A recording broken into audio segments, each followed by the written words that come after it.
Can a judge get arrested for upholding the law? Well, you know what? They can, and they have been in Milwaukee. And to fill us in, John Roudabush is going to give us the story. The summary from the article, in a criminal complaint, the U.S. Justice Department said Hannah Dugan, a Milwaukee County Circuit judge, hindered the immigration agents who showed up to arrest a man without a judicial warrant outside her courtroom on April 18th, and that she tried to help him evade arrest by allowing him to exit through a jury door.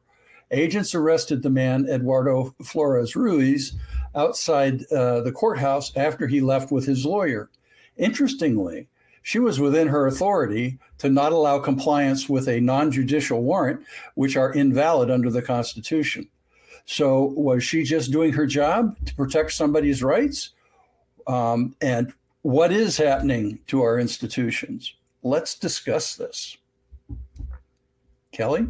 I think it is something worthy of discussion. This is puts a lot of things into question. Jason, let's go to you. Does this case remind you of anything else? Yeah, man. So my partner's a clinician, and they work with homicidal, suicidal populations, do intensive outpatient, inpatient stuff. And a lot of the patients they see are part of the LGBTQ community. Now, what my partner's brought up is, we're here in Texas. What my partner's brought up is, all this crap going on right now with Paxton and Abbott and all the, lawsuits against them by PFLAG for gender affirming care and supposed to give up information and not treat people. And my partner made a good point, is that how can they ask me to not treat people whenever I took a oath to do no harm, right? So if we take this judge, and it seems like this judge actually takes their job serious, as opposed to being incentivized by capital gains or by, motives or political prowess or yada, yada. It seems like the judge is, narrative, actually wants to do their job properly and follow law. I think this judge is completely in their right to just follow law. It makes no statement on their political affiliation. It makes no statement on if they even thought that guy was a decent person. That guy could have been a piece of garbage human being. But that's not the argument. The argument is, are we following the law? Mm-hmm. And are we doing and applying it across the board and following it, or are we violating it whenever we seem it? So when it seems fit, or we deem it to be, it's just convenient. So I back the judge's decision to follow the law and do the thing that she took an oath to do. Right. I think anything otherwise would be morally corrupt and dishonorable. And dishonorable, and would be spitting in the face of the loose foundation that we have to uphold justice and freedom and liberties in our interesting nation. So that's kind of how I feel about it, man. I think this judge really showed integrity. And I've always said that if I ever win the lottery, the first thing I'm going to buy is a judge. And this is the kind of judge I want to buy, one with integrity. That's good. You mean like the never mind, John. You can't say that. Yeah, you can't say it. Yeah, you can't say it. Oh, I stumbled through that one. I made sure. Bit the tongue. This is difficult to talk about, because of the amount of because it does stem from political sided stuff. Campaigns right now. Yeah, right. Yeah. The narrative is what they're trying to do with this, And it's directly correlated to a specific group. Yeah. Eli, what kind of legal team does the judge have backing her up in this case? That was kind of like the first thing I went to, because I was like, my thought was like, can you imagine being the prosecutor that has to try to convict somebody who is like the defendant is a judge? How about to say she's lucky she has a judge for a lawyer, right? So of course she's fully completely capable of representing herself, but she decided to enlist some help. So she leading the team. This isn't the entirety of it, but she has former U.S. Attorney Stephen Biskupic and former U.S. Solicitor General Paul Clement. I'm not familiar with their careers at all, except that Judge Dugan got her law degree in 1987 and was actually the president of the Milwaukee Bar Association for a year, starting in 1999. Yeah. Sharp and person. then So Biskupic has been practicing law since '89, and Clement got his Juris Doctor from Harvard in 1992. Damn. The prosecution team, on the other hand, I had the name of it, and I don't remember. I didn't write it down. I thought I did. I apologize. But the prosecutor that is leading the prosecution got his law degree in 2019. So it's not this. Of course, he has 6 years of experience. That's more like, I'm not disparaging his legal experience or knowledge, because I'm, of course, in no place to do that. But he's going up against Appeal Team 6 here, and he just it doesn't seem like, now there is some more weight and a little bit more like experience on the prosecution team as well. Like I just didn't write those names down. Unfortunately, I was focused on Judge Dugan, but I'm really actually interested, like, insofar as one can be interested in court cases, I'm kind of interested in seeing how this goes. Yeah, I am too. I definitely want to keep, I hope we follow up on this in the future on the show. John, what was Dugan's main reason for standing in the way of the federal agents? And do you think, number one, it was legal, and two, moral? Well, the main reason was that they did not have a warrant signed by a magistrate or a judge listing specifically who they have to, on a warrant, you have to have the name of the person you're going to arrest. If you're looking for anything in their house or something like that, it has to be listed specifically what you're there to get. You can't do anything other than what's on the warrant. But these warrants are just warrants that Homeland Security made up. They're imaginary. They made them up, and they're just pieces of paper that they can show somebody saying, I have a warrant for your arrest. But it's not, because it's not signed by a judge, and it's not done by a magistrate. Warrant. It's just it's not an official warrant. It's invalid. And so, this is what John, I just want to break in. Do this. I just want to break in for one moment. Do you know when the last time they used these non-judicial warrants to round people up? Oh yeah, that would be the Japanese internment in World War II. Yes, the Japanese internment camp in World War II. This is exactly what we're doing. One of the greatest embarrassments in human history, and we're repeating it. So I just, sorry to cut you off, John. Go ahead. Oh no, I was going to bring that up anyway later on, but right? Yeah. Well, I'm glad you're. I just wanted to say that these pseudo warrants are totally invalid. You can't use them. They can pretend to use them, and they're allowed to lie. All law enforcement officials are allowed to lie to con you into things that you don't know, that you don't want to do. So like they'll sit you down and interrogate you for 16 hours. They can't do that. If you want to leave, you say, am I under arrest? If you're under arrest, they have to give you food and water, things like that. If they don't have enough to arrest you, they can't keep you, so it's like all these constitutional things have to go. Mm-hmm. But it didn't matter in the Japanese. FDR, the president at the time, signed an executive order to round up all the Japanese citizens. These are citizens of the United States, and put them in internment camps. They didn't even get a chance to settle their affairs. Some of them were really lucky. They had a neighbor, a white neighbor or something, who would run their farm for them while they're interred for however long they're going to be interred. And they kept their farms. But people who had mortgages and houses, they were foreclosed on. They lost their house. They lost everything they owned that was in it. Everything was gone. And they did that because the narrative said Japanese people are evil. So we got to get them so they won't be spies for the Empire of Japan. These were U.S. citizens. They probably knew more about the U.S. government than the American citizens do. Yeah. Other citizens do.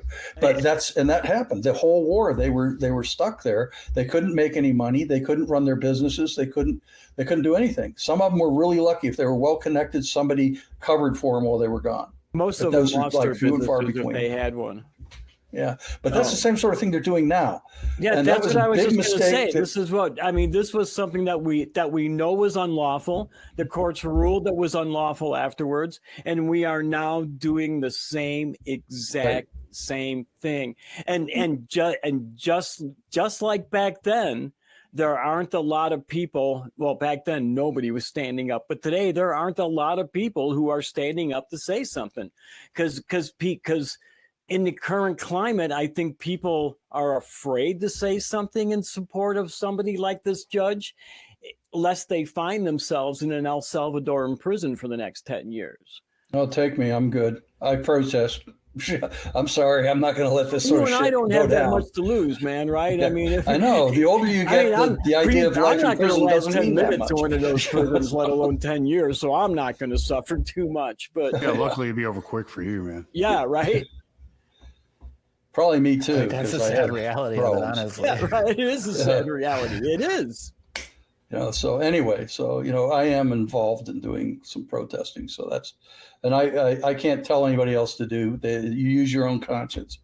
But yeah, I swore an oath to the Constitution myself. So I take that seriously, even if they don't. Eli, do you think ICE was putting policy over people in this case? Yeah, obviously. And it's because of the directives they've received, right? And it's far from the worst example, but it is just another example of them doing that exact thing.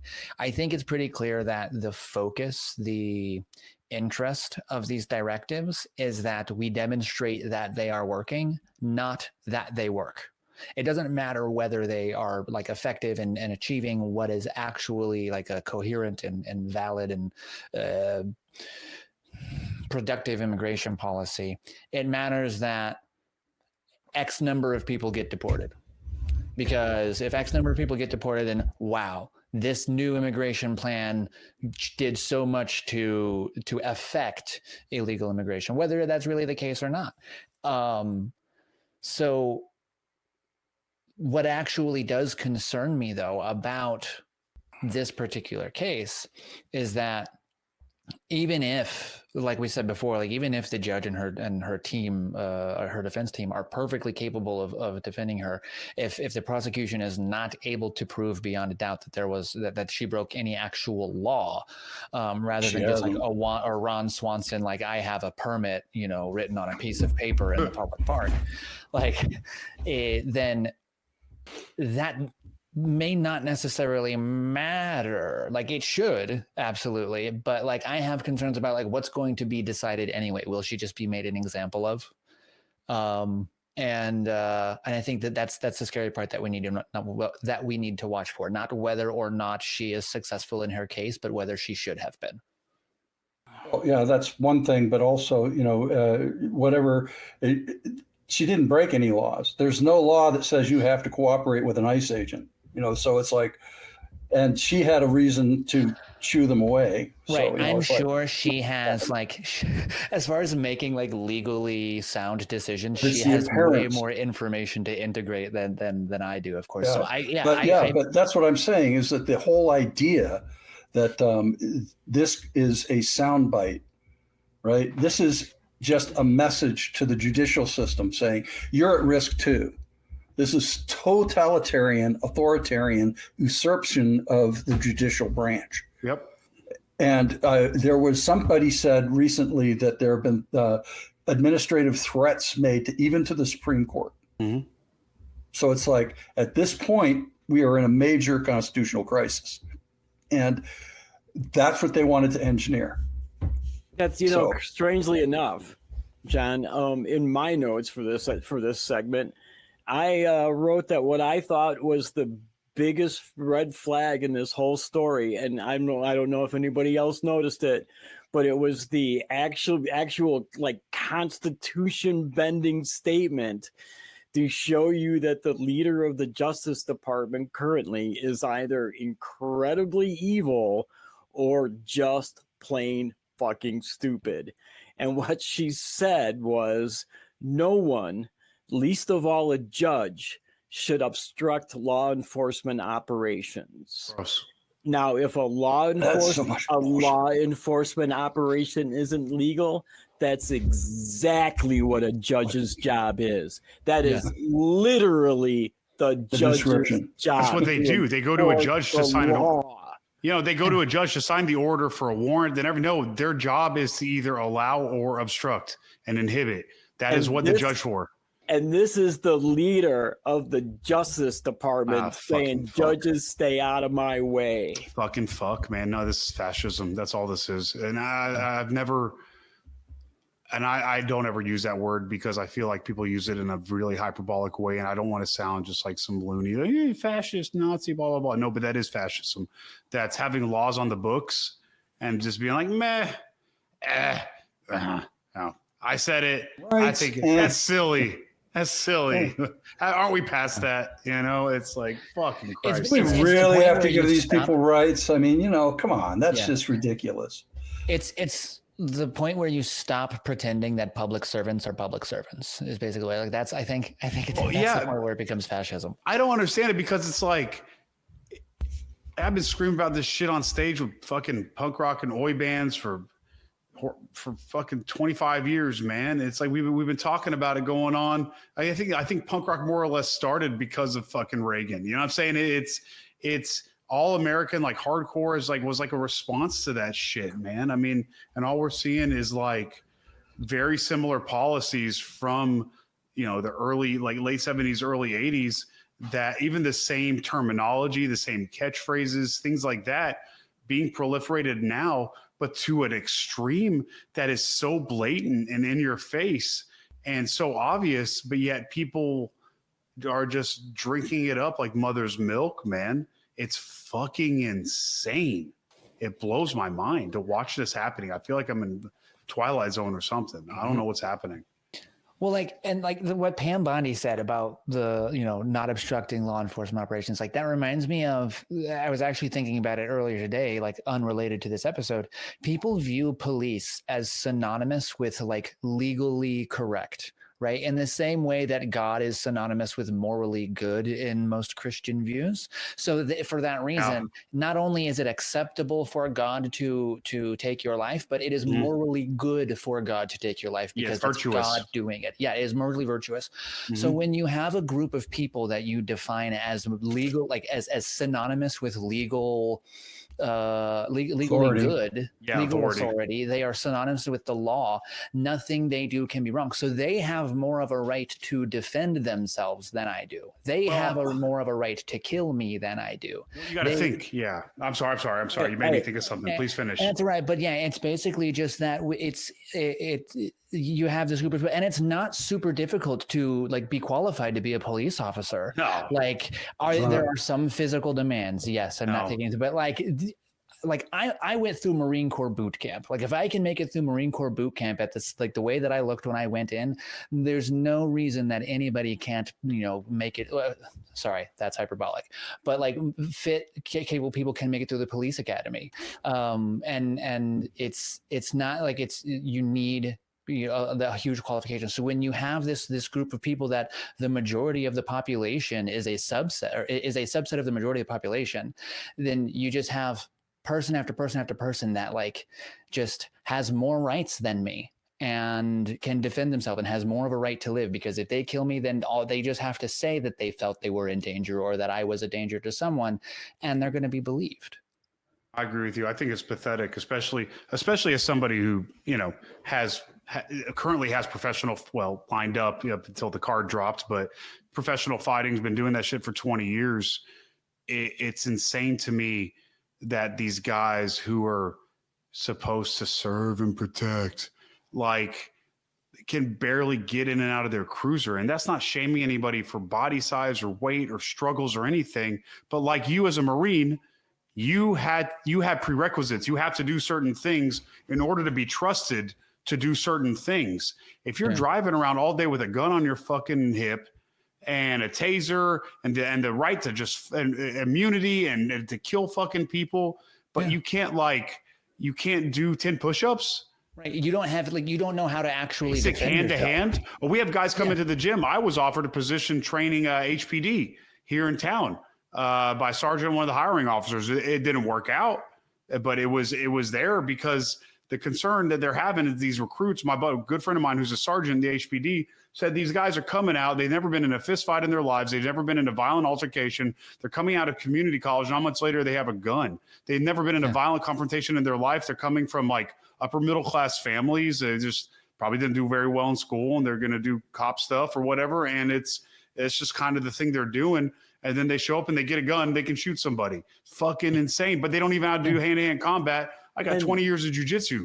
You know, I don't need to carry a fucking gun. And everybody thinks they know how to handle themselves with that gun in a stressful scared situation. person. That is one thing that I have absolutely freaked out when I've experienced it. How many people think that, well, they're highly trained guys. They can. That was like, you know what? The military is highly trained guys. Marines, and 1 in SEALs. 20 guys in a battlefield can keep their head. Yeah. About 5%, 1 in 20. It's crazy, Kelley. If there's one thing I know, I grew up in very violent environment. We've all talked about it. I was getting into fistfights every day. I mean, I grew up in gang stuff. I know violence. I know public violence. I know group violence. I know riots. I feel very comfortable in a violent situation. Most people freeze. Plus, I do professional violence. I love it. It's fun. I'm really good at it. But I recognize that 99.99% of people don't want to do violence.